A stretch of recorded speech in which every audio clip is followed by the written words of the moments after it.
So Vizag నుండి Prashanti express అయితే ఎక్కి బయలుదేరాను. సో శ్రీ సత్యసాయి ప్రశాంతి నిలయం స్టాప్ దగ్గర దిగిన తర్వాత అక్కడి నుంచి మురళీ నాయక్ విలేజ్ కి వెళ్ళాలంటే కలితాండ అనే గ్రామం దగ్గర దిగాలి. సో సత్యసాయి ప్రశాంతి నిలయం స్టేషన్ దగ్గర number of buses Gorantla, Dharmavaram ఈ బస్సెస్ వస్తాయి.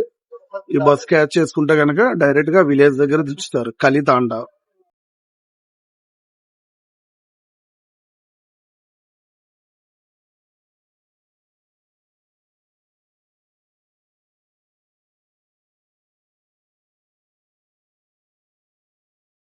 సో అందరికీ నమస్కారం. నేను మీ వైజాగ్ యువసేవ హరిప్రసాద్. దేశం కోసం ప్రాణత్యాగం చేసిన వీర జవాన్ మురళీ నాయక్. సో వాళ్ళ స్వగృహం వద్ద ఉన్నాం. సో ఆయనకి జన్మనిచ్చినటువంటి తల్లిదండ్రులు నా ఎదురుగా ఉన్నారు. సో శ్రీరామ్ గారు, జ్యోతిబాయి గారు ఇద్దరు కూడా.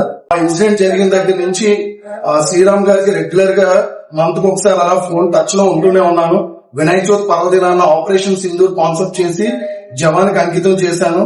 అమ్మా, మీ త్యాగం ఎన్ని మాటలు చెప్పినా గానీ అది వెనకట్లేనిది, దేంతో కూడా పోల్చలేనిది. ఎందుకంటే మీరు మీ కుమారుడిని దేశానికి ఇచ్చేశారు. అలాగే మీ ఇద్దరికి కూడా శిరస్సు వంచి పాదాభివందనాలు చేస్తున్నాను. And big salute to you. మీ ఇద్దరికి కూడా, ఎందుకంటే ఫ్రెండ్స్, శ్రీరామ్ గారు, జ్యోతి గారు ఈ వీడియోస్ ఏమైనా చెప్పేది ఏంటంటే, నాకు శ్రీరామ్ గారు ఒక్కడు చెప్తుంటారు, ఈ ఇంటి నుంచి ఒక జవాన్ వెళ్ళాడు, ప్రతి ఇంటి నుంచి డాక్టర్లు, ఇంజనీర్లు, బిజినెస్ మ్యాన్లు కాదు, ఇంటికొక ఆర్మీ జవాన్ తయారవ్వాలి, ఇంటికొక సైనికుడు వెళ్ళాలి. దేశ సరిహద్దుల్లో వాళ్ళ అనుక్షణం అంత అహర్నిశలో కష్టపడబట్టి మనం ఇంత స్వేచ్ఛగా సమాజంలో బతకగలుగుతున్నాం. సో ఉన్న తల్లిదండ్రులు ఇద్దరిని కూడా స్ఫూర్తిగా తీసుకొని తప్పకుండా ఇంటికొక సైనికుడిని పంపించడానికి మీరు సిద్ధం కండి. అది ఇటువంటి జవాన్లకి మురళీ నాయకే కాదు, దేశం మొత్తగా ఎవరైతే ఇటువంటి యుద్ధాల్లో దేశం కోసం మరణించారో ఆ జవాన్లందరినీ కూడా ఒకసారి తలుచుకుంటూ వాళ్ళకి కూడా, వాళ్ళ కుటుంబ సభ్యులకు కూడా దేవుడు ధైర్యాన్ని ఇవ్వాలి.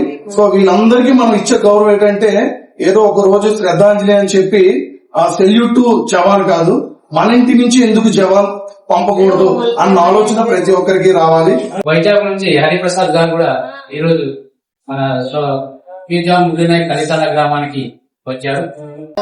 అమ్మా, మీకైతే యావత్ ప్రపంచం, మన ఇండియాలో ఉన్న భారతీయులు అందరూ కూడా మీ ఫ్యామిలీ మెంబర్స్, మీ కుటుంబ సభ్యులు. మీరు ఎప్పుడు కూడా ఎవరు లేరన్న ఫీలింగ్ ఉండకూడదు.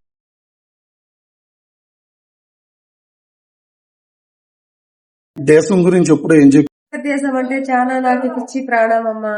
నేను ఒక రోజు ఈ డ్రెస్ వేసుకోనన్నా నాకు చనిపోవాలని ఉంది. ఇట్లంటే వద్దు, నువ్వేమంటావు, ఇట్లా అయితే మనకి జాబ్ వద్దంటే నేను ఊరికే నేను చెప్పే వాళ్ళకే నేను చచ్చిపోతానా? నేను ఏడా చచ్చిపోనులే అమ్మా. నా అదృష్టం, నా తలరాత ఈ దేవుడు ఏం రాసినాడు అదే జరుగుతుంది. కానీ మీరు మా ఎట్లా వాళ్ళు ఎంతమంది లేరు ఇట్లని అనేవాళ్ళు. దేశభక్తి అంటే చాలా ప్రాణం మనకి. నేను